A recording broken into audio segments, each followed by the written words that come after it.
ಆವಾಗ ಒಂದು ಚಿಕ್ಕ ಬ್ರಿಕ್ ಫ್ಯಾಕ್ಟ್ರಿ ಇತ್ತು. ಕೇರಳದಲ್ಲಿ ಒಬ್ಬರು IAS ಅಧಿಕಾರಿ ಎಲ್ಲರೂ ಈ ಥರ ಒಂದು ನೀರ ಮಾಡ್ಬೋದು ಅಂತ. ಬಟ್ ಅವಾಗಿನ ನೀರ ಲೈಸೆನ್ಸ್ ಅನ್ನೋದೇ ಇರಲಿಲ್ಲ. ಇದೆಲ್ಲ ಬಂದು ಇದು ನಮ್ಮ ತಂದೆಯವ್ರ ಕನಸು. ನಮ್ಮ ತಂದೆಯವ್ರು ಬಂದು ಹುಲಿವಾನ್ ಗಂಗಾಧರಯ್ಯ, ಸೊ ಫೇಮಸ್ ಆರ್ಟಿಸ್ಟು. 2020ನಲ್ಲಿ ಅವರು ತೀರ್ಕೋತಾರೆ. ಆ ಕಂಪ್ನಿನಲ್ಲಿ ಇರೋರು ಎಲ್ಲರೂ ರೈತರಾಗಿರಬೇಕು. 1000 ಜನ ರೈತರನ್ನ ಶೇರ್ದಾರರಾಗಿ ತಗೋಬೇಕು. ಮೊದಲನೇದು ನೀರಾ ವರ್ಲ್ಡ್ ಅಂದ್ರೆ ಜನ ಅದನ್ನು ಟಾಡಿ ಅಂದ್ಕೊಂಡ್ಬಿಡ್ತಾರೆ. ವರ್ಲ್ಡಲ್ಲಿ ಹೆಲ್ದಿಯೆಸ್ಟ್ ಡ್ರಿಂಕ್. ಶೆಲ್ಫ್ ಲೈಫ್ ಇದೆಯಾ, ಪ್ರಿಸರ್ವೇಟಿವ್ಸ್ ಹಾಕಿ ಏನು ಬೇಕಾದ್ರೂ ಮಾಡ್ಬೋದು. ಒಂದು ಮರದಲ್ಲಿ 3600 ರೂಪಾಯಿ ಆಯ್ತು.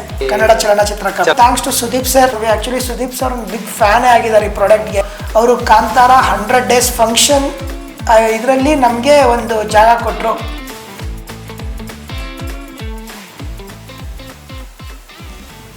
ಸರ್, ಇದಾದ್ಮೇಲೆ ನಿಮಗೆ ಪ್ರೋಸೆಸ್ ಇದೆಯಲ್ಲ, ಈ ಪ್ರೋಸೆಸ್ ಆದಮೇಲೆ ನಿಮ್ಮ ನೀರ ಪ್ಯಾಕೇಜ್ ಆಗುತ್ತೆ, ಪ್ಯಾಕೇಜಿಂಗ್. ಈ ಪ್ಯಾಕೇಜ್ ಆದಮೇಲೆ ನೀವು ಕಸ್ಟಮರ್ಸ್ಗೆ ರೀಚ್ ಮಾಡೋದಿದೆಯಲ್ಲ, ಅದು ಮೇನ್ ತುಂಬ ಚಾಲೆಂಜಿಂಗ್ ಆಗಿದೆ. ಸೊ ಈಗ ನಿಮಗೆ ಅಲ್ಲಿ ಏನೇನು ಚಾಲೆಂಜಸ್ ಅನಿಸುತ್ತೆ ಕಸ್ಟಮರ್ಸ್ಗೆ ರೀಚ್ ಮಾಡ್ತಾ ಇರೋದು? ಸೊ ಇವಾಗ ನೋಡಿ ಹೆಂಗಾಗುತ್ತೆ ಅಂದರೆ, ಪ್ರೊಡಕ್ಷನ್ನೇ ಸಿಕ್ಕಾಬಟ್ಟೆ ಚಾಲೆಂಜಿಂಗ್ ಇದೆ. ಇದು ತೋಟಗಳ ಮಧ್ಯೆ ಮಾಡೋ ಅಂಥದ್ದು.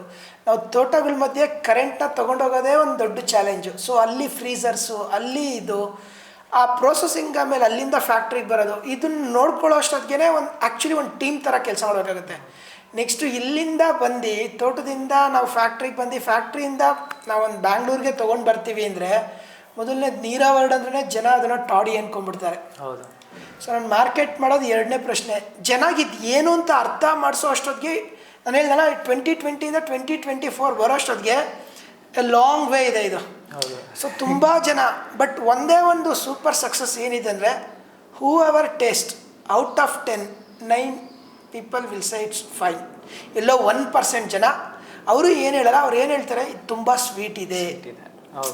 ಅದೊಂದೇ ಕಂಪ್ಲೇಂಟ್ ಬರುತ್ತೆ, ಬೇರೆ ಇನ್ಯಾವ ಕಂಪ್ಲೇಂಟ್ ಬರಲ್ಲ. ತುಂಬ ಸ್ವೀಟ್ ಇದೆ ಅಂತ ಹೇಳ್ತಾರೆ ಅಷ್ಟೇ ಹೊರತು, ಇನ್ನು 9 ಜನ ಅಮೇಝಿಂಗ್ ಡ್ರಿಂಕ್ ಅಂತಲೇ ಹೇಳ್ತಾರೆ.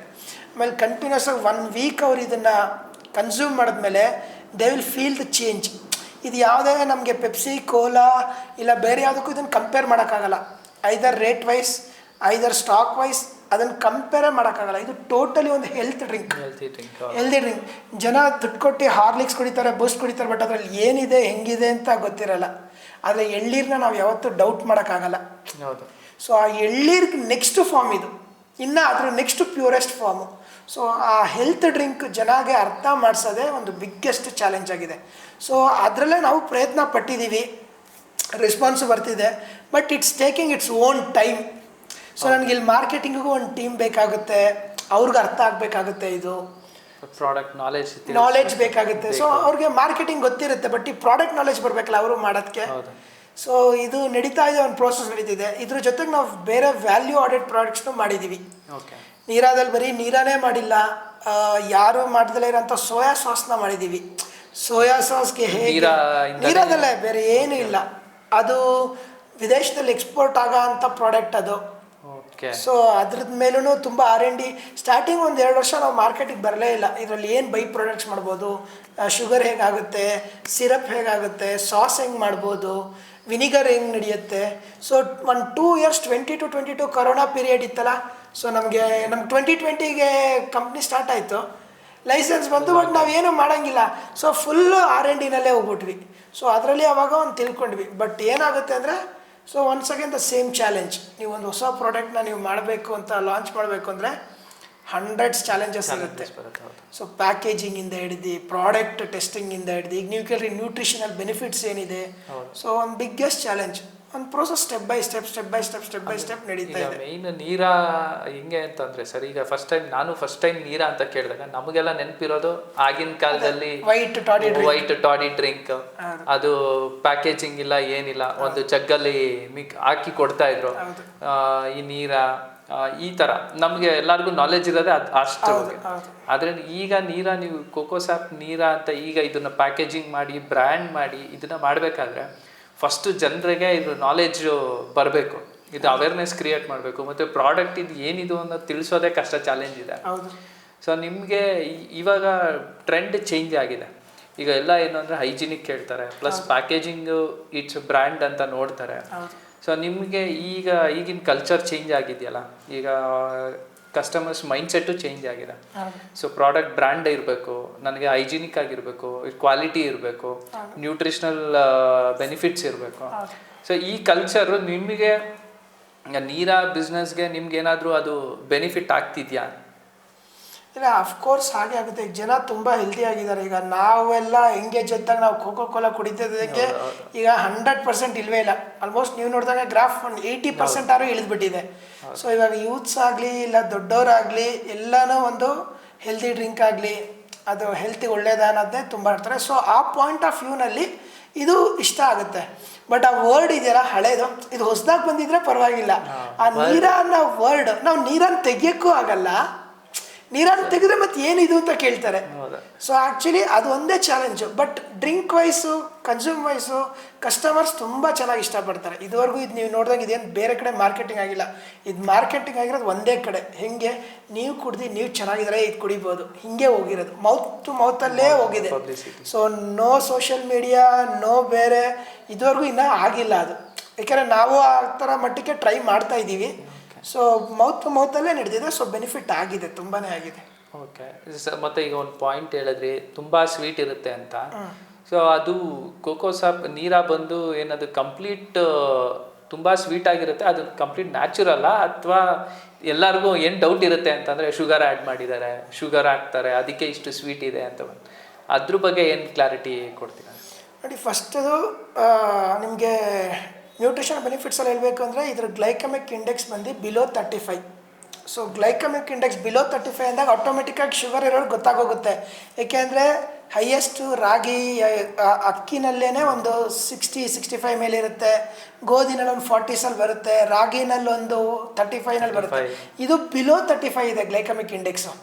ಸೊ ಇದು ನ್ಯಾಚುರಲ್ ಸ್ವೀಟ್ನರ್. ಇದು ಯಾವುದೇ ಥರ ಶುಗರ್ ಆ್ಯಡ್ ಮಾಡಿರೋದಾಗಲಿ ಇಲ್ಲ ಬೇರೆ ಏನೇ ಸ್ವೀಟ್ನರ್ಸ್ ಖಂಡಿತ ಆ್ಯಡ್ ಮಾಡಿರಲ್ಲ. ಇದು ಒಂದು ಪಾಯಿಂಟು. ಎರಡನೇ ಪಾಯಿಂಟು, ಸೊ ಏನೇ ಅವರು ಒಂದು ಸ್ವಲ್ಪ ಆ ಡ್ರಿಂಕ್ನ ಹಿಡ್ಕೊಂಡು ಒಂದು 20 ಮಿನಿಟ್ಸ್ ಅವರು ಹಿಡ್ಕೊಂಡ್ರೆ ಸಾಕು, ಅದು ಆಟೋಮೆಟಿಕ್ಕಾಗಿ ಅದು ಸ್ವೀಟ್ನೆಸ್ ಕಮ್ಮಿ ಆಗೋಗುತ್ತೆ. ಈಗ ನೀವು ಶುಗರ್ ಹಾಕಿದ್ರೆ ಸ್ವೀಟ್ನೆಸ್ ಹೆಂಗೆ ಕಮ್ಮಿ ಆಗುತ್ತೆ? ನೀವು ಎಷ್ಟೇ ದಿನ ಇಟ್ಟರು ಅದು ಶುಗರ್ ಆಗೇ ಇರುತ್ತೆ. ಸೊ ಅದು ಆಟೋಮೆಟಿಕ್ ನ್ಯಾಚುರಲಾಗಿ ಟೆಸ್ಟ್ ಮಾಡ್ಕೊಳ್ಬೋದು ಜನ. ಒಂದು ಗ್ಲಾಸ್ನ ತೊಗೊಂಡು ಒಂದು 25 ಮಿನಿಟ್ಸ್ ಬಿಟ್ಬಿಟ್ರೆ ಅದು ಆಟೋಮೆಟಿಕ್ಕಾಗಿ ಅದು ಶುಗರ್ ಇಳಿತಾ ಹೋಗಿ ಫರ್ಮೆಂಟ್ ಆಗೋ ಸ್ಟಾರ್ಟ್ ಆಗುತ್ತೆ. ಸಿಂಪಲ್, ಬೇರೆ ಏನು ಪ್ರೋಸೆಸ್ಸೇ ಮಾಡಬೇಕಾಗಿಲ್ಲ, ಬೇರೆ ಯಾವ ಟೆಸ್ಟು ಬೇಡ, ಅಲ್ಲೇ ಟೆಸ್ಟ್ ಮಾಡ್ಕೊಂಡ್ಬಿಡ್ಬೋದು. ಈ ಥರ ತುಂಬ ಜನ ಮಾಡಿಬಿಟ್ಟಿದ್ದಾರೆ, ತುಂಬ ಜನ ಮಾಡಿದ್ದಾರೆ. ಆಮೇಲೆ ಎಷ್ಟೋ ಜನ ಶುಗರ್ ಇರೋರು ಚಿಪ್ ಹಾಕ್ಕೊಂಡಿರ್ತಾರೆ. ಅವ್ರ ಬಾಡಿನಲ್ಲಿ ಏನಾದ್ರು ಇಂಟೇಕ್ ಆಗ್ತಿದ್ದಂಗೆ ಅದು ಚಿಪ್ಪಲ್ಲೇ ತೋರಿಸ್ಬಿಡುತ್ತೆ ರೈಸ್ ಆಗೋದು. ಸೊ ಇದನ್ನು ಹಾಕಿ ಟೆಸ್ಟ್ ಮಾಡು ಸಹ ನೋಡಿದ್ದಾರೆ. ಅದು ಬ್ಲಡ್ಡಲ್ಲಿ ಆ ಶುಗರ್ ಲೆವೆಲ್ನ ಇನ್ಕ್ರೀಸ್ ಆಗೋಕ್ಕೆ ಅದು ಬಿಡೋದೇ ಇಲ್ಲ. ಅದರಲ್ಲಿ ಇನ್ಯುಲಿನ್ ಅಂತ ಒಂದು ಪ್ರಾಡಕ್ಟ್ ಇರುತ್ತೆ, ನಮ್ಮದು ಏನು ಬ್ಲಡ್ಡಲ್ಲಿ ಶುಗರ್ ಚೈನ್ಗಳದು ರೀಚ್ ಆಗೋಕ್ಕೆ ಅದು ಕಟ್ ಮಾಡ್ತಾ ಹೋಗುತ್ತಂತ ಪ್ರಾಡಕ್ಟು. ಸೊ ಅವ್ರು ಕುಡ್ದಾಗ ಅದು ರೈಸ್ ಆದ್ರೂ ಆಟೋಮೆಟಿಕ್ಕಾಗಿ ಅದು ವಾಪಸ್ಸು ಇಳ್ದೋಗುತ್ತೆ. ಸೊ ಆ್ಯಡೆಡ್ ಶುಗರ್ ಥರ ಅದು ಇರೋದೇ ಇಲ್ಲ, ನ್ಯಾಚುರಲ್ ಶುಗರ್. ಇನ್ಫ್ಯಾಕ್ಟ್ ಅವ್ರಿಗೆ ಬಾಡಿಗೆ ಅವ್ರಿಗೆ ಏನು ಬೇಕಾಗಿರುತ್ತೋ ಅಷ್ಟು ಶಕ್ತಿ ಅದು ಕೊಡುತ್ತೆ. ಸರ್, ಈಗ ನಿಮ್ಮ ತೆಂಗಿನ ಮರ ಇದು ಎಲ್ಲನೂ ಒಂದು ಕ್ಲೈಮೇಟ್ ಚೇಂಜ್ ಅಂತ ಆದರೆ ಅಥವಾ ಏನಾದರೂ ಎನ್ವಿರಾನ್ಮೆಂಟಲ್ ಚೇಂಜ್ ಅಂತ ಆದರೆ, ಇಲ್ಲಾಂದರೆ ಇನ್ಸೆಕ್ಟ್ಸ್ ಇದೆಲ್ಲನೂ ಏನಾದರೂ ಅದರಿಂದ ಏನಾದರೂ ಪ್ರಾಬ್ಲಮ್ ಆದರೆ, ಸೊ ಯಾವ ಥರ ನಿಮಗೆ ಈ ಟ್ಯಾಪಿಂಗ್ ಪ್ರೋಸೆಸ್ಸಲ್ಲಿ ಅದು ತೊಂದರೆಗಳ್ನ ಕೊಡುತ್ತೆ? ಏನೆಲ್ಲ ಚಾಲೆಂಜಸ್ ಫೇಸ್ ಮಾಡಿದ್ದೀರಾ? ಈ ಥರ ಏನಾದರೂ ಚಾಲೆಂಜಸ್ ಫೇಸ್ ಮಾಡಿರೋದು?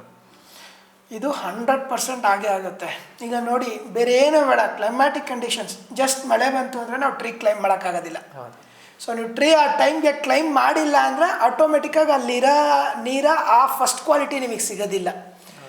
ಅದ್ರ ಜೊತೆಗೆ ತುಂಬ ಬಿಸಿಲು ಬಂದಾಗ ಆ ಹೊಂಬಾಳೆ ಏನಿರುತ್ತೋ ಅದಕ್ಕೆ ತುಂಬ ಹೀಟ್ ತಗಳುತ್ತೆ. ಆ ಟೈಮಲ್ಲೂ ಅದು ಫ್ರೆಶ್ ಕೊಡೋಕ್ಕೆ ಅದ್ರ ಕೈಲಿ ಶಕ್ತಿ ಇರೋದಿಲ್ಲ. ಸೊ ಕ್ಲೈಮ್ಯಾಟಿಕ್ ಕಂಡೀಷನ್ಸ್ ನಮಗೆ 100% ಎಫೆಕ್ಟ್ ಮಾಡುತ್ತೆ. ಸೊ ನಾನು ಹೇಳ್ದಲ್ಲ, ಇದು ನೀರ ಬಂದು ಎಲ್ಲೋ ಒಂದು ಕಡೆ ಪ್ರೊಡಕ್ಷನ್ ಆಗುತ್ತೆ, ನಮ್ಗೆ ಎಷ್ಟು ಬೇಕಾದ್ರೂ ಸಿಗುತ್ತೆ, ಅಷ್ಟು ಈಸಿ ಇಲ್ಲ. ಇದು ನ್ಯಾಚುರಲ್ ಆಗಿ ಕೊಡೋದ್ರಿಂದ ಆ ನ್ಯಾಚುರಲ್ ಚೇಂಜಸ್ನ ನಾವು ಅರ್ಥ ಮಾಡ್ಕೊಳ್ಲೇಬೇಕಾಗುತ್ತೆ. ಸೊ ಅದಕ್ಕೆ ನಾವು ಹೊಂದ್ಕೊಳ್ಲೇಬೇಕಾಗುತ್ತೆ. ವೇಸ್ಟೇಜ್ಗಳನ್ನ ನಾವು ತೊಗೊಳಕ್ಕಾಗೋದಿಲ್ಲ. ಸೊ ಅದಷ್ಟು ಪ್ಯೂರಿಟಿಯಾಗಿ ಯಾವಾಗ ನಮಗೆ ಸಿಗುತ್ತೋ ಅದು ಹಾಗೇ. ಸೊ ಇದರಲ್ಲಿ ಏನೇ ಥರ ನಾವು ಆಲ್ಟರ್ ಮಾಡೋಕ್ಕಾಗಲ್ಲ, ಇಲ್ಲ ಬೇರೆ ಏನೂ ಮಾಡೋಕ್ಕಾಗಲ್ಲ. ತೆಂಗಿನ ಮರ ಹೆಂಗೆ ಕೊಡುತ್ತೋ ಅದ್ರ ತಕ್ಕನಂಗೆ. ಹಂಗೆ ನೋಡೋಕ್ಕೋದ್ರೆ ನಮಗೆ ಸಮ್ಮರಲ್ಲಿ ತುಂಬ ಡಿಮ್ಯಾಂಡ್ ಇರುತ್ತೆ, ಆ್ಯಕ್ಚುಲಿ ಆ ಟೈಮಲ್ಲಿ ಅದು ಕಮ್ಮಿ ಕೊಡುತ್ತೆ. ಸಮ್ಮರಲ್ಲಿ ಕಮ್ಮಿ ಕೊಡುತ್ತೆ. ನಮಗೆ ವಿಂಟರಲ್ಲಿ ಮಳೆಗಾಲದಲ್ಲಿ ಚೆನ್ನಾಗೇ ಕೊಡುತ್ತೆ, ಆ ಟೈಮಲ್ಲಿ ಕನ್ಸಂಪ್ಷನ್ ಸ್ವಲ್ಪ ಕಮ್ಮಿ ಇರುತ್ತೆ ಕೋಲ್ಡ್ ಇರೋದ್ರಿಂದ. ಸೊ ಈ ಚಾಲೆಂಜಸ್ ಅದು ತುಂಬಾ ಎಫೆಕ್ಟ್ ಮಾಡುತ್ತೆ ನಮಗೆ. ಓಕೆ, ಈಗ ನೀರನ್ನು ನೀವು ಟ್ಯಾಪ್ ಎಲ್ಲ ಮಾಡಿದ್ಮೇಲೂ ನೀವು ಕಸ್ಟಮರ್ಸ್ ಪ್ಲೇಸ್ಗೆ ಇಲ್ಲ ಒಂದು ನೀವು ವೇರ್ ಹೌಸ್ಗೆ ಅಂತ ರೀಚ್ ಆಗುತ್ತೆ. ಸೊ ನಿಮಗೆ ಈಗ ಟ್ಯಾಪಿಂಗ್ ಆಗಿರೋದು ನೀರಾ, ಸೊ ನೀವು ಅದು ಎಷ್ಟು ದಿನ ಅದು ಶೆಲ್ಫ್ ಲೈಫ್ ಇರುತ್ತೆ ಸರ್? ಸರ್ ಎಕ್ಸಾಕ್ಟಾಗಿ ಹೇಳ್ಬೇಕಂತ ಅಂದರೆ ಒಂದು ಕರೆಕ್ಟಾಗಿ ಪ್ರಾಪರ್ ನೀವು ಟೆಂಪ್ರೇಚರ್ ಮೇಂಟೈನ್ ಮಾಡಿದ್ರೆ ಅದು ಅಪ್ ಟು 7 days ಇರುತ್ತೆ. ಓಕೆ, ಅಪ್ ಟು 7 days ಏನಾಗೋದಿಲ್ಲ. ಓಕೆ. ಸೊ ಆ 7 daysಲ್ಲಿ ಏನೇನಾಗುತ್ತೆ ಅಂತ ಅಂದರೆ ಇಳಿಸಿದ ದಿನ ಒಂದಿರುತ್ತೆ, ಇಳಿಸಿದ್ದು ಪ್ರೊಸೆಸ್ ಒಂದೇ ದಿನದಲ್ಲಾಗುತ್ತೆ. ಸೊ ಅದು ಫ್ಯಾಕ್ಟ್ರಿಯಿಂದ ಹೊರಟಿ ಅಂಗಡಿಯವ್ರ ಹತ್ರ ಹೋಗೋಷ್ಟು ಅಟ್ಲೀಸ್ಟ್ ಸೆಕೆಂಡ್ ಡೇಗೆ ಹೋಗಿರುತ್ತೆ, ಇಲ್ಲ ಫಸ್ಟ್ ಡೇಗೆ ಹೋಗಿರುತ್ತೆ. ಅವನು ಅಟ್ಲೀಸ್ಟ್ ಅದನ್ನು 1 ದಿನ ಇಟ್ಟಿರ್ತಾನೋ 2 ದಿನ ಇಟ್ಟಿರ್ತಾನೋ. ನೆಕ್ಸ್ಟು ಅದು ಕಸ್ಟಮರ್ಗೆ ಹೋದಾಗ ನಾವು ಹೇಳೋದೆ ವಿತಿನ್ 2 days ಕನ್ಸ್ಯೂಮ್ ಮಾಡಿ. ನಾವು ಸಿಂಪಲ್ ಹೇಳ್ತೀವಿ, ಈಗ ಹಾಲನ್ನ ನಾವು ಇವತ್ತು ತೊಗೊಂಡು ಬಂದ್ಬಿಟ್ಟು ನಾನು 5 ದಿನ ಇಟ್ಕೋತೀನಿ ಅಂದ್ರೆ ಆಗುತ್ತಾ? ಆ ಕಾನ್ಸೆಪ್ಟ್ನ ಇದಕ್ಕೆ ಅರ್ಥ ಮಾಡ್ಕೋಬೇಕು ಜನ. ಇದನ್ನು ತೊಗೊಂಡು ಬಂದು ನಾನು ತಿಂಗಳಾನ್ಗಟ್ಟಲೆ ಇಟ್ಕೋತೀನಿ, ವಾರಾನ್ಗಟ್ಟಲೆ ಇಟ್ಕೋತೀನಿ ಅಂತಲ್ಲ, ಅವತ್ತು ನಿನ್ಗೆ ಎಷ್ಟು ಬೇಕೋ ಅಷ್ಟು ಇಟ್ಕೊಂಡು ಅವತ್ತು ಕನ್ಸ್ಯೂಮ್ ಮಾಡಿಬಿಡು. ಸೊ ನಾವು ಕಸ್ಟಮರ್ಸ್ಗಿಂತ ನಾವು ಯಾರು ರೀಟೇಲರ್ಸ್ಗೆ ಹೇಳ್ತೀವಲ್ಲ ಅವ್ರು ಹೇಳ್ತಾರೆ ಸರ್ ಶೆಲ್ಫ್ ಲೈಫ್ ಜಾಸ್ತಿ ಕೊಡಿ. ಅದು ಕೊಡೋಕ್ಕಾಗೋದಿಲ್ಲ. ನೀವು ಕಸ್ಟಮರ್ಸ್ಗೆ ನೀವು ಅದನ್ನು ಅವ್ರಿಗೆ ಅರ್ಥ ಮಾಡಿಸ್ಬೇಕು. ಇದು ಬಂದು ಶೆಲ್ಫ್ ಲೈಫ್ ಇಲ್ದಲೇ ಇರೋಂಥ ಪ್ರಾಡಕ್ಟು, ಅದನ್ನೇ ಕುಡಿದ್ರೇ ನಿಮ್ಗೆ ಅದು ಹೆಲ್ತು. ನಾನು ಪ್ರಿಸರ್ವೇಟಿವ್ಸ್ ಹಾಕ್ಬಿಟ್ಟು ಅದನ್ನು 20 ದಿನ ಮಾಡಿದ್ರೆ ಅದು ಪ್ರಯೋಜನವೇ ಇಲ್ಲ. ಸೊ ಆ ದಿನನೇ ನೀವು ಕುಡೀರಿ. That is the challenge. So ನಾವು ಇಳಿಸ್ಕೊಡ್ತಿದ್ದೀವಿ ನೀಟಾಗಿ, ಅದನ್ನೇ ಅಷ್ಟು ಕಷ್ಟಪಟ್ಟು ಮಾಡಿಕೊಡ್ತಾ ಇದ್ದೀವಿ. ಯಾಕೆ ಅಂದರೆ ಅದನ್ನು ಕುಡಿಯೋದು ಹೆಲ್ತ್ ಬೆನಿಫಿಟ್ಗೋಸ್ಕರ, ಟೇಸ್ಟ್ಗಾಗಲಿ ಇಲ್ಲ ಏನಾದರೂ ಬೇರೆ ಥರದಕ್ಕಲ್ಲ. ಅದು ಪ್ಯೂರೆಸ್ಟ್ ಹೆಲ್ತ್ ಡ್ರಿಂಕ್. ಅದ್ರ ಮೇನ್ ಮೋಟೋ ಜನಗಳಿಗೆ ಒಳ್ಳೆ ಆರೋಗ್ಯ ಕೊಡಲಿ ಅಂದ್ಬಿಟ್ಟು ಅಂತ. ಒಂದು ರೈತರಿಗೆ ಆರ್ಥಿಕವಾಗಿ ಬೆನಿಫಿಟ್ ಆಗುತ್ತೆ, ಇಂದು ಸೊಸೈಟಿಗೆ ಒಳ್ಳೆ ಹೆಲ್ತ್ ಕೊಡುತ್ತೆ. ಇದ್ರ ಮಧ್ಯೆ ನಾವು ಬೇರೆ ಏನೇ ಅದನ್ನು ಮಾಡೋಕ್ಕೋದ್ರೂ ಆ ಮೇನ್ ಬೇಸ್ ಮೋಟೋನೇ ಹಾಳಾಗೋಗ್ಬಿಡುತ್ತೆ. ಶೆಲ್ಫ್ ಲೈಫ್ ಜಾಸ್ತಿ ಮಾಡಿ ಅಂತಾರೆ, ತುಂಬ ದಿನ ಇಡಂಗೆ ಮಾಡಿ ಅಂತ ಹೇಳ್ತಾರೆ. ಅದು ವರ್ಕ್ ಆಗೋದೇ ಇಲ್ಲ. ಅದು ಅಂದರೆ ಪ್ರಯೋಜನಕಾರಿನೂ ಅಲ್ಲ, ಪ್ಲಸ್ ಹೆಲ್ಪ್ಫುಲ್ಲು ಅಲ್ಲ ಐದರ್ ವೇಸ್ಗೆ. ಅಂದರೆ ಮೇನ್ ನಿಮ್ಮ ಒಂದು ಮೋಟೋ ಏನಿರುತ್ತೆ ಅದನ್ನೇ ಚೇಂಜ್ ಮಾಡಿ ಬೇರೆ ರೂಟ್ ಹೋಗೋದಕ್ಕೆ ಆಗೋದಿಲ್ಲ. ಮೇನ್ ಹೆಲ್ತಿ ಆಗಿರಬೇಕು ಅನ್ನೋ ಕಾನ್ಸೆಪ್ಟೇ ಹೆಲ್ತಿ ಆಗಿರಬೇಕು, ಅದೇ ಚೇಂಜ್ ಆಗೋಗುತ್ತೆ. ಶೆಲ್ಫ್ ಲೈಫ್ ಎಲ್ಲರೂ ಜನ ಅರ್ಥ ಮಾಡ್ಕೋಬೇಕು. ಯಾವಾಗ ಅದಕ್ಕೆ ಶೆಲ್ಫ್ ಲೈಫ್ ಇಲ್ಲ ಅಂದಾಗ ಅರ್ಥ ಮಾಡ್ಕೋ, ಇದು ಅಷ್ಟು ನ್ಯಾಚುರಲ್, ಅಷ್ಟು organic. That is basic thinking. But ಅದನ್ನು ಯೋಚನೆ ಮಾಡಲ್ಲ. ನಿಮಗೆ ಸರ್ ಈಗ ನೀರಾಗಿ ಕಳಿಸ್ತೀರಾ ಕಸ್ಟಮರ್ಸ್ ಇಲ್ಲ ರಿಟೈಲಿಗೆ ಬರುತ್ತೆ. ಸೊ ಅದು ಅಕಸ್ಮಾತ್ ತುಂಬ ಉಳ್ಕೊಂಡ್ರೆ ನೀರ ಏನಾದರೂ ಉಳ್ಕೊಂಡು ಅದು 7 days ಆದಮೇಲೆ ಆಟೋಮೆಟಿಕಲಿ ಫರ್ಮೆಂಟೇಷನ್ ಆಗಿಬಿಡುತ್ತೆ. ಸೊ ಆ ನೀರನ್ನು ಏನಾದರೂ ಬೈ ಪ್ರಾಡಕ್ಟ್ ಆಗಿ ಏನಾದ್ರು ಯೂಸ್ ಮಾಡ್ಬೋದಾ, ಇಲ್ಲ ಏನಾದ್ರು ಇಲ್ಲ ವೇಸ್ಟ್ ಆಗುತ್ತಾ? ಅದು ಯಾವ ರೀತಿ, ಅದಕ್ಕೆ ಏನಾದರೂ ಪ್ಲಾನ್ಸ್ ಏನಾದ್ರು ಯೋಚನೆ ಇದೆಯಾ ಆ ಥರ? ನೋಡಿ, ಅದು ಎಲ್ಲ ಟ್ರೈ ಮಾಡಿದ್ವಿ ಆ್ಯಕ್ಚುಲಿ. ಅದು ನೀರ ಹೆಂಗೆ ಅಂದರೆ ಅವತ್ತಿನ ದಿನದಲ್ಲಿ ಏನಾದ್ರು ಮಾಡಿದ್ರೆ ಅದು ಬೈ ಪ್ರಾಡಕ್ಟ್ ಆಗುತ್ತೆ. ಅದು ಸೆಕೆಂಡ್ ಡೇಗೆ ಮಾಡಿದ್ರೂ ಅದು ಬೈ ಪ್ರಾಡಕ್ಟ್ ಆಗೋದಿಲ್ಲ. ಸೊ ನಾನೇನಾದರೂ ಒಂದು ಸತಿ ಬೆಂಗಳೂರಿಗೆ ಕಳಿಸಿದ್ವಿ ಅಂತ ಅಂದರೆ ಮತ್ತೆ ಅಲ್ಲಿಂದ ವಾಪಸ್ ಬರುತ್ತೆ ಅಂದರೆ ಅದು ನೋ ಯೂಸ್. ಅದು ಡ್ರಿಂಕ್ ಆಗೇ ಹೋಗಬೇಕು. ಬೈ ಪ್ರಾಡಕ್ಟ್ ಮಾಡಬೇಕು ನಾನು ಅಂದರೆ ಅವತ್ತಿನ ದಿನಾನೇ ನಾನು ಮಾಡಬೇಕು. ಅದನ್ನು ಸಿರಪ್ಪಾಗಿ ಕನ್ವರ್ಟ್ ಮಾಡಿ ನೆಕ್ಸ್ಟ್ ಶುಗರಾಗಿ ತೊಗೊಂಡೋಗಿ ಅದಾದಮೇಲೆ ನಾನು ಬೈ ಪ್ರಾಡಕ್ಟ್ಸ್ಗೆ ಹೋಗಬೇಕು. ಸೊ ಒಂದು ಸತಿ ಅದು ಸೆಕೆಂಡ್ ಡೇ ಥರ್ಡ್ ಡೇ ಹೋಯಿತು ಅಂದರೆ ಅದರಲ್ಲಿರೋ ಆಲ್ಮೋಸ್ಟ್ 90% ಆಫ್ ದ ಏನು ಇಂಗ್ರೀಡಿಯೆಂಟ್ಸ್ ಎಲ್ಲ ಅದು ಇದಾಗ್ತಾ ಬರುತ್ತೆ, ಕಮ್ಮಿ ಆಗ್ತಾ ಬಂದುಬಿಡುತ್ತೆ. ಓಕೆ, ನೀವು ಒಂದ್ಸಲ ನೀರ ಟ್ಯಾಪ್ ಆದಮೇಲೆ ನೀವು ಅದು ಕಸ್ಟಮರ್ ರೀಚ್ ಆದರೆ ಡೈರೆಕ್ಟ್ ಕಸ್ಟಮರ್ ರೀಚ್ ಆಗಿ ಅವರು ಕನ್ಸ್ಯೂಮ್ ಮಾಡಿದ್ರೆ ಒಳ್ಳೇದು. ಫರ್ಮೆಂಟೇಷನ್ ಆಯಿತು ಅಂದರೆ ಕಂಪ್ಲೀಟ್ ವೇಸ್ಟ್, ಟೋಟಲ್ ಏನು ಮಾಡೋಂಗಿಲ್ಲ. ಆ್ಯಕ್ಚುಲಿ ಫರ್ಮೆಂಟೇಷನ್ ಮಾಡೋಕ್ಕೆ ಹೋಗಬಾರ್ದು, ಅದೇ ತುಂಬ ಇಂಪಾರ್ಟೆಂಟು. ಸೊ ನಾವು ರೀಟೇಲರ್ಸ್ಗೂ ಹಂಗೆ ಹೇಳಿದ್ದು, ನಿನ್ಗೆ ಎಷ್ಟು ಆರ್ಡ್ರ್ ಇದೆಯೋ ಅಷ್ಟು ಮಾತ್ರನೇ ಪ್ಲೇಸ್ ಮಾಡಿ. ನಿಮಗೆ 5 ಲೀಟರ್ಸ್ ಇರಲಿ 10 ಲೀಟರ್ಸ್ ಇರಲಿ, ಮಿನಿಮಮ್ 5 ಲೀಟರ್ಸ್ ನೀವು ಅಷ್ಟೇ ತೊಗೊಳ್ಳಿ. ಅದ್ರ ಮೇಲೆ ಬೇಡ. ನಿಮ್ಗೆ 3 ಡೇಸಲ್ಲಿ ನೀವು ಖಾಲಿ ಮಾಡ್ಕೊಳ್ಳೋ ಅಷ್ಟೇ ನಿಮ್ಮ ಕೆಪಾಸಿಟಿಗೆ ಇದು ಮಾಡಿ ಅಂತ ಅಂದ್ಬಿಟ್ಟು. ಓಕೆ, ನಿಮಗೆ ಈಗ ಈ ಗುರುಶ್ರೀ ಫಾರ್ಮರ್ಸ್ ಪ್ರೊಡ್ಯೂಸರ್ ಕಂಪನಿಗೆ ಗೌರ್ಮೆಂಟ್ ಅಫಿಷಿಯಲ್ಸ್ ಆಗಲಿ ಅಥವಾ ಗೌರ್ಮೆಂಟ್ ಕಡೆಯಿಂದಾನೆ ಅಥವಾ ಬೇರೆ ಯಾರಾದರೂ ಅಫಿಷಿಯಲ್ಸ್ ಕಡೆಯಿಂದ ಏನಾದರೂ ಸಹಾಯ ಆಗಿದೆಯಾ? ಏನಾದರೂ ಹೆಲ್ಪ್ ಮಾಡ್ತೀನಿ ಅಥವಾ ಬೇರೆ ರೀತಿ ಯಾವುದಾದ್ರೂ ಹೆಲ್ಪ್ ಮಾಡಿದಾರಾ? ಆ್ಯಕ್ಚುಲಿ ಗೌರ್ಮೆಂಟ್ ಅಫಿಷಿಯಲ್ಸ್ ಇಲ್ದಲೇ ಇದ್ದಿದ್ರೆ ಇದನ್ನು ಮಾಡೋಕ್ಕೆ ಆಗೋದಿಲ್ಲ. ಸೊ ಗೌರ್ಮೆಂಟ್ ಅಫಿಷಿಯಲ್ಸ್ ತುಂಬ ಜನ ಸಪೋರ್ಟ್ ಮಾಡಿದ್ದಾರೆ. ಅದರಲ್ಲಿ ನಾನು ಫಸ್ಟ್ ತೊಗೋಬೇಕಾಗಿರೋದು, ಅವತ್ತಿನ ಕಾಲದಲ್ಲಿ ನಮ್ಮ ಪ್ರಿನ್ಸಿಪಲ್ ಸೆಕ್ರೆಟರಿ ಆಗಿದ್ದರು sir, mister Rajendra Kumar Kataria sir. So ಅವರು ಖುದ್ದು ಇದನ್ನು ನಿಂತ್ಕೊಂಡು ಮಾನಿಟರ್ ಮಾಡಿ ನನಗೆ ಲೈಸೆನ್ಸ್ ಏನು ಬೇಕಾಗುತ್ತೋ ಅದನ್ನು ಮಾಡಿದ್ರು. ಆಮೇಲೆ ನಮ್ಮ excise joint commissioner madam Shailaja Kote ಅಂತ ಹೇಳ್ಬಿಟ್ಟು ಅವರು ಅಷ್ಟೇ, ಅವರು ತುಂಬಾ ಸಹಾಯ ಮಾಡಿದ್ರು. ಅವರೆಲ್ಲ ನೋಡಿದ್ರು ನೀರ ಅಂದರೆ ಏನು, ಯಾವ ಥರ. ಸೊ ಅವ್ರು ಯಾವ ಥರ ಜೊತೆಗೆ ನಿಂತ್ಕೊಂಡ್ರು ಅಂದರೆ, ಅವ್ರು ಇಲ್ಲ ಅಂದಿದ್ರೆ ಇವನ್ ಇಟ್ ವಾಸ್ ಇಂಪಾಸಿಬಲ್, ಇದಾಗ್ತಾನೆ ಇರಲಿಲ್ಲ. ಸೊ ಲೋಯರ್ ಲೆವೆಲ್ ಆಫೀಸರ್ಸ್, ನಮ್ಮ ಡೆಪ್ಯೂಟಿ ಡೈರೆಕ್ಟರ್ ಇದ್ರವಾಗ ಡಿ ಡಿ ನಮ್ಮ ತುಮಕೂರಿಗೆ ಹಾರ್ಟಿಕಲ್ಚರ್ ರಘು ಸರ್ ಅಂತ ಹೇಳ್ಬಿಟ್ಟು ಅಂತ ಇನ್ನು ತುಂಬ ಜನ ಇದ್ದಾರೆ. ಸೊ ಅಫಿಷಿಯಲ್ಸ್ ಸಪೋರ್ಟ್ ಇಲ್ದಲೇ ಇದ್ದಿದ್ದಿದ್ರೆ ನಾನು ಒಂದು ಹೆಜ್ಜೆನೂ ಮುಂದೆ ಇಡೋಕ್ಕಾಗ್ತಿರಲಿಲ್ಲ. ಸೊ ತುಂಬ ಸಪೋರ್ಟ್ ಸಿಕ್ಕಿದೆ. ಆಮೇಲೆ ನಮ್ಮ ಯೂನಿಟ್ಗೂ 50% ಸಬ್ಸಿಡಿ ಕೊಟ್ಟಿದ್ದಾರೆ ಸರ್ಕಾರದ ಕಡೆಯಿಂದ. ಸ್ಟಾರ್ಟಿಂಗ್ ಮಿಷಿನರೀಸ್ ನಾವೇನು ಹಾಕಿದ್ದೀವೋ ಅದಕ್ಕೆ ಸರ್ಕಾರದ ಕಡೆಯಿಂದನೂ 50% ಸಬ್ಸಿಡಿ ಆವತ್ತಿನ ಕಾಲದಲ್ಲಿ ಏನಿತ್ತು ಕೊಟ್ಟಿದ್ದಾರೆ. ಸೊ ಅದೆಲ್ಲ ತುಂಬ ಸಹಾಯ ಆಗಿದೆ. ರೈತರಿಗೆ ಬೆನಿಫಿಟ್ ಆಗಲಿ ಅಂತಲೇ ಅಫಿಷಿಯಲ್ಸ್ಗಳು ತುಂಬಾ ಶ್ರಮ ಪಟ್ಟಿದ್ದಾರೆ. ಮತ್ತು ನಿಮ್ಮ ಒಂದು ಕೋಕೋಸ್ಯಾಪ್ ಪ್ರಾಡಕ್ಟ್ ಕೂಡ ಅಷ್ಟೇ ಪ್ರಮೋಷನ್ಸಲ್ಲೂ ಎಲ್ಲ ಕಡೆ ಆಲ್ಮೋಸ್ಟ್ ರಿಟೈಲ್ ಕಡೆ ಪ್ರಮೋಷನ್ಸ್ ಮಾಡ್ತಾ ಇದ್ದೀನಿ. ನಾನು ಒಂದು ಅಬ್ಸರ್ವ್ ಮಾಡಿದ್ದೇನು ನಿಮ್ಮ ಪ್ರಾಡಕ್ಟ್ನ ಅಂತಂದರೆ, ಒಂದು KCC ಇವೆಂಟು, ಸೊ ಇಲ್ಲಿ ಕನ್ನಡ ಚಲನಚಿತ್ರ ಕಪ್ಪು, ಅಲ್ಲಿ ನಿಮ್ಮ ಒಂದು ಪ್ರಾಡಕ್ಟ್ ನೋಡಿದೆ. ಅಲ್ಲಿ ಏನಕ್ಕೆ ಅಂತಂದರೆ ಅಲ್ಲಿ ಬೇರೆ ಯಾವುದೂ ಅಲ್ಲಿ ಪ್ರಾಡಕ್ಟ್ ಪ್ರಮೋಷನ್ಸ್ಗೆ ಅಲ್ಲಿ ಸ್ಪೇಸ್ ಇರಲಿಲ್ಲ. ನಿಮ್ಮ ಒಂದು ಪ್ರಾಡಕ್ಟ್ ಮಾತ್ರ ಅಲ್ಲಿ ಯುನೀಕಾಗಿ ಪ್ಲೇಸ್ ಮಾಡಿದ್ರಿ. ಅದು ಅಂಥ ಒಂದು ದೊಡ್ಡ ಒಂದು ಇವೆಂಟಲ್ಲಿ. ಸೊ ಅಲ್ಲಿ ಹೇಗೆ ಆಯಿತು ಸರ್, ಅದು ಹೇಗೆ ಸಾಧ್ಯ ಆಯಿತು? ಅದು ಆ್ಯಕ್ಚುಲಿ ಬೇಕಂದ್ರೆ ತುಂಬ ದೊಡ್ಡ ಸ್ಟೋರಿ. ಅಲ್ಲಿ ನಾನು ಹೇಳ್ಬೇಕಾದ್ರೆ thanks to Sudeep sir, thanks to Karthik sir. So ಇವರಿಬ್ಬರು ಸಹಾಯದಿಂದ ಅಲ್ಲಾಯಿತು. ಅಲ್ಲಿ ಕನೆಕ್ಷನ್ ಹೆಂಗಾಯಿತು ಅಂದರೆ, ಆ್ಯಕ್ಚುಲಿ ಹೊಂಬಾಳೆ ಅವ್ರಿಗೆ ಥ್ಯಾಂಕ್ಸ್ ಹೇಳಬೇಕು. ಹೊಂಬಾಳೆ ನಮ್ಮ ಫಿಲಮ್ಸ್ ಅವರು ಕಾಂತಾರ 100 ಡೇಸ್ ಫಂಕ್ಷನ್ ಇದರಲ್ಲಿ ನಮಗೆ ಒಂದು ಜಾಗ ಕೊಟ್ಟರು. ಸೊ ನಮ್ಮ ಪ್ರಾಡಕ್ಟ್ನ ಅವ್ರ ಗೆಸ್ಟ್ಗಳಿಗೆ ಎಲ್ಲ ಸರ್ವ್ ಮಾಡೋದಕ್ಕೆ. ಸೊ ಅಲ್ಲಿ ಕಾರ್ತಿಕ್ ಸರ್ ಅದನ್ನು ಟೇಸ್ಟ್ ಮಾಡಿ ಈ ಥರ KCC ಇವೆಂಟ್ಗೆ ನೀನು ಇಡ್ಬೋದು ಅಂತಂದರು. ನೆಕ್ಸ್ಟು ಸುದೀಪ್ ಸರ್ ಟೇಸ್ಟ್ ಮಾಡಿದ್ವಿ. ಆ್ಯಕ್ಚುಲಿ ಸುದೀಪ್ ಸರ್ ಒಂದು ಬಿಗ್ ಫ್ಯಾನೇ ಆಗಿದ್ದಾರೆ ಈ ಪ್ರಾಡಕ್ಟ್ಗೆ. ಅವ್ರ ಮನೆಗೂ ತುಂಬ ಹೋಗುತ್ತೆ. ಸೊ ಆ್ಯಕ್ಚುಲಿ ಅವ್ರ ಜೊತೆನೂ ಒಂದು ಚಿಕ್ಕ ಪುಟ್ಟದೆಲ್ಲ ಇದಿದೆ, ಇದನ್ನು ಹೆಂಗೆ ತೊಗೊಂಡೋಗ್ಬೋದು, ರೈತರಿಗೆ ಹೆಂಗೆ ಬೆನಿಫಿಟ್ ಆಗುತ್ತೆ ಅಂತ ಅಲ್ಲ. ಸೊ KCC ಇವೆಂಟ್ಗೆ ಸುದೀಪ್ ಸರ್ ಆ ಪೆವಿಲಿಯನ್ ಪಕ್ಕಾನೇ ಇದನ್ನಿಟ್ಟು ಮೇಯ್ನು ಪ್ಲೇಯರ್ಸ್ಗಳಿಗೂ ಒಳ್ಳೆ ಎನರ್ಜಿ ಬರುತ್ತೆ. ನ್ಯಾಚುರಲ್ ಡ್ರಿಂಕ್, ಯಾವುದೋ ಕೋಲಾ ಅದು ಇದು ಅನ್ನೋದಕ್ಕಿಂತ ನಮ್ಮ ರೈತರ ಪ್ರಾಡಕ್ಟು ಪ್ಲಸ್ ನ್ಯಾಚುರಲ್ ಆಗಿರುತ್ತೆ ಅಂತ ಹೇಳ್ಬಿಟ್ಟು ಆ ಒಂದು ಸ್ಪೆಸಿಫಿಕ್ಕಾಗಿ ಅಂಥ ಒಂದು ಜಾಗ ಕೊಟ್ಟು ನಮಗೆ ಒಂದು ಪ್ರಮೋಷನ್ಗೆ ಹೆಲ್ಪ್ ಮಾಡಿಕೊಟ್ರು. Okay sir. ಮತ್ತು ಈಗ ನಿಮ್ಮ ಪ್ರಾಡಕ್ಟ್ ಸರ್ ಕೋಕೋಸ್ಯಾಪ್, ಈಗ ಯಾರಾದರೂ ಆಚೆ ಕಡೆಯಿಂದ ಬಂದು ಫ್ರಾಂಚೈಸ್ ತೊಗೋಬೇಕು ಅಂತಂದರೆ, ಇಲ್ಲ ಅಂತಂದರೆ ಏನಾದ್ರು ಡೀಲರ್ಶಿಪ್ ತೊಗೋಬೇಕು ಅಂತಂದರೆ, ಈಗ ಈ ಕೊಲಾಬ್ರೇಷನ್ಸ್ ಎಲ್ಲ ಯಾವ ಥರ ಇದೆ ಸರ್? ಯಾವ ಥರ ಮಾಡೆಲ್ ವರ್ಕ್ ಆಗ್ತಿದೆ? ಸೊ ಆ್ಯಕ್ಚುಲಿ ಇದುವರೆಗೂ ಒಂದು ಇಬ್ಬರಿಗೆ ಮೇನ್ ಡಿಸ್ಟ್ರಿಬ್ಯೂಷನ್ ಕೊಟ್ಟಿದ್ವಿ. ಒಬ್ಬರು ಅವರು ಮಂಗಳೂರು ಸ್ಟೋರ್ಸ್ಗಳಿಗೆಲ್ಲ ಅವರು ಡಿಸ್ಟ್ರಿಬ್ಯೂಟ್ ಮಾಡ್ಕೋತಾರೆ, ಅದು ಕೋಕೋಸ್ಯಾಪ್ ಹೆಸರಲ್ಲೇ ಮಾಡ್ಕೋತಾರೆ.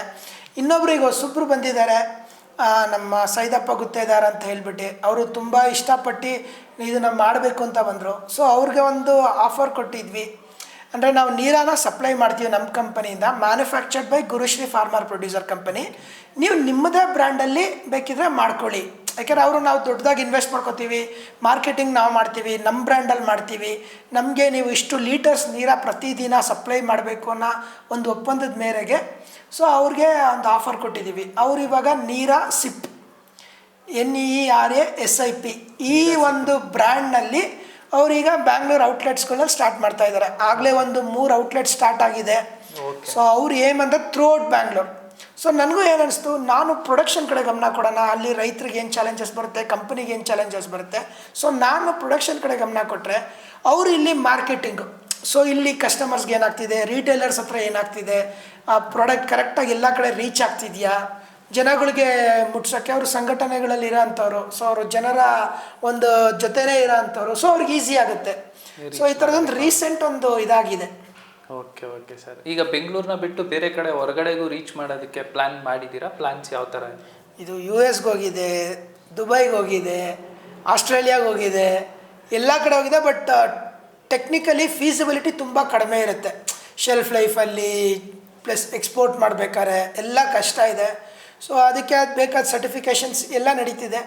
ಬಟ್ ನಮ್ಮ ರಾಬಿನ್ ಉತ್ತಪ್ಪ ಅವರು, ನಮ್ಮ ಇಂಡಿಯನ್ ಕ್ರಿಕೆಟರ್, ಅವರು ತುಂಬ ಇಷ್ಟಪಟ್ಟಿದ್ದಾರೆ.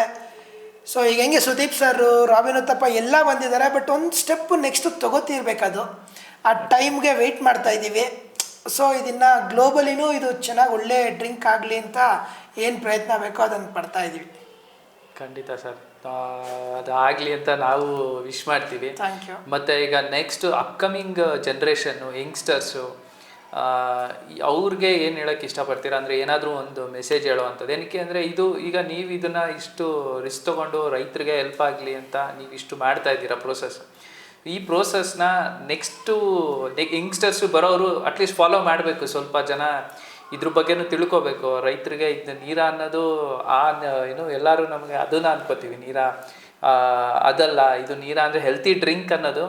ಸೊ ಇದನ್ನು ಯಂಗ್ಸ್ಟರ್ಸು ನೆಕ್ಸ್ಟ್ ಜನ್ರೇಷನ್ ಅವರು ಯಾರು ಅವ್ರಿಗೇನಾದರೂ ಒಂದು ಮೆಸೇಜ್ ಹೇಳಿದ್ರೆ ಏನು ಮೆಸೇಜ್ ಹೇಳಬೇಕು ಅಂತ? ನೋಡಿ, ಇಲ್ಲಿ 2 ಥರ ಬರುತ್ತೆ. ಸೇಮ್ ಅದೇ ಥರ ಒಳ್ಳೆ MBA ಮಾರ್ಕೆಟಿಂಗ್ ಮಾಡಿ ನಾನೇನೋ ಮಾಡಬೇಕು ಅನ್ನೋರಿಗೆ ಒಂದು ಒಳ್ಳೆ ಪ್ರಾಡಕ್ಟ್ ಇದೆ, ಜನಗಳಿಗೆ ತಲುಪಿಸ್ಬೋದು. ಅವರು ಯಾವುದೋ ವಿಷಕಾರಿ ಪ್ರಾಡಕ್ಟ್ ಅಲ್ಲ, ಏನಲ್ಲ, ಒಳ್ಳೆ ರೈತರು ಬೆಳೆದಿರೋ ಅಂಥದ್ದು. ಸೊ ಅದ್ರ ಮೇಲೆ ಅವ್ರು ಕಾನ್ಸಂಟ್ರೇಟ್ ಮಾಡ್ಬೋದು.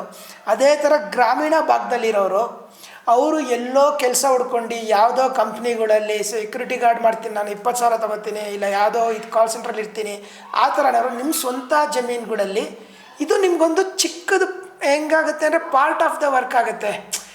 ಒಂದು ಫುಲ್ ಟೈಮ್ ವರ್ಕ್ ಅಲ್ದಿದ್ರು ಒಂದು ವರ್ಕ್ ಆಗುತ್ತೆ. ನಿಮ್ಮದೇ ಒಂದು ತೆಂಗಿನ ಮರದಲ್ಲಿ ನೀವೇ ಇದನ್ನು ಒಂದು ಸ್ಟಾರ್ಟ್ ಮಾಡ್ಕೊಂಡು, ಸೊ ನೀವು ಮರ ಈಗ ಏನೇ ಆಗಲಿ ಬರೀ 2 ಅವರ್ ಕೆಲಸದಲ್ಲಿ ನಿನಗೆ 20,000 ರೂಪಾಯಿ ಸಂಬಳ ಇಲ್ಲ 30,000 ರೂಪಾಯಿ ಗಂಟ ಇನ್ಕಮ್ ಬರುತ್ತೆ. ಸೊ ನೀನು ಅದನ್ನು ಯೋಚನೆ ಮಾಡ್ಬೋದು. ಅಂದರೆ ಅದಕ್ಕೆ ಸೂಟಬಲ್ ಆಗಿರೋ ಅಂಥವ್ರು. ನೋಡಿ, ನಾನು ಇಂಜಿನಿಯರ್ ಮಾಡಿದ್ದೀನಿ, ನಾನು ಬೇರೆ ಕಡೆ ಇದ್ದೀನಿ ಅಂತಲ್ಲ, ಗ್ರಾಮೀಣ ಭಾಗದಲ್ಲೇ ಇದ್ದು ರೈತ ಕೆಲಸ ಮಾಡಿಕೊಂಡೆ ಆ ತೋಟ ಅವ್ರ ಇದರಲ್ಲಿರೋರಿಗೆ ಅವ್ರಿಗೊಂದು ಒಳ್ಳೆ ಆಪ್ಷನ್ಸ್ ಆಗುತ್ತೆ. ಬಂದಿದ್ದಕ್ಕೆ ಮತ್ತು ನಿಮ್ಮ ಒಂದು ಪ್ರಾಡಕ್ಟ್ಸ್ ಬಗ್ಗೆ ಮಾತಾಡಿ ಎಲ್ಲ ನಮಗೂ ಕೋಕೋಸ್ ಆ್ಯಪ್ ನೀರ ಬಗ್ಗೆ ಒಂದಷ್ಟು ನಾಲೆಜ್ ಕೊಟ್ರಿ. ತುಂಬ ಖುಷಿ ಆಯಿತು ನೀವು ಬಂದಿದ್ದು. ಮತ್ತು ನಿಮ್ಮ ಪ್ರಾಡಕ್ಟು ಕೂಡ ಗ್ಲೋಬಲಿನೂ ಚೆನ್ನಾಗಿ ಇನ್ನೂ ರೀಚ್ ಆಗಲಿ ಮತ್ತು ಹೆಸರಾಗಲಿ, ಮತ್ತು ಎಲ್ಲರೂ ದೊಡ್ಡ ದೊಡ್ಡ ವ್ಯಕ್ತಿಗಳು ಸಪೋರ್ಟ್ ಇದೆ. ಸೊ ಗ್ಲೋಬಲಿ ಇನ್ನೂ ರೀಚ್ ಆಗಲಿ ಅಂತ ನಾವು ಆಶಿಸ್ತೀವಿ ಸರ್. ಮತ್ತು ನಮ್ಮ ಶೋಗೆ ಬಂದಿದ್ದಕ್ಕೆ ತುಂಬ ಥ್ಯಾಂಕ್ಸ್ ಸರ್. Thank you. ನನಗೂ ಇದೊಂದು ಅವಕಾಶ ಮಾಡಿಕೊಟ್ಟಿದ್ದಕ್ಕೆ, ಸೊ ಇದನ್ನೆಲ್ಲ ಹೇಳೋದಕ್ಕೆ, ಆಮೇಲೆ ನಮ್ಗೆ ಯಾರು ಸಪೋರ್ಟ್ ಮಾಡಿದಾರೆ ಅವ್ರ ಹೆಸರನ್ನೆಲ್ಲ ಇದು ಮಾಡೋದಕ್ಕೆ, ಸೊ ತುಂಬ ಥ್ಯಾಂಕ್ಸ್. ನಾನು ಅಷ್ಟೇ ಅದೇ ವಿಶ್ ಮಾಡ್ತೀನಿ. ಸೊ ನಿಮ್ಮ ಒಂದು ಯೂಟ್ಯೂಬ್ ಚಾನಲ್ಗೂ ಜಾಸ್ತಿ ಸಬ್ಸ್ಕ್ರೈಬರ್ಸ್ ಸಿಕ್ಕಿ ತುಂಬ ದೊಡ್ಡ ಮಟ್ಟದಲ್ಲಾಗಲಿ. ನಮ್ಮದು ಒಂದು ಈ ಥರ ಸ್ಟಾರ್ಟಿಂಗಲ್ಲಿ ಪ್ರೋಗ್ರಾಮ್ ಕೊಟ್ಟಿದ್ವಿ, ಇದು ತುಂಬ ಚೆನ್ನಾಗಿ ತುಂಬ ಜನಗಳಿಗೆ ರೀಚ್ ಆಗಲಿ. ಸೊ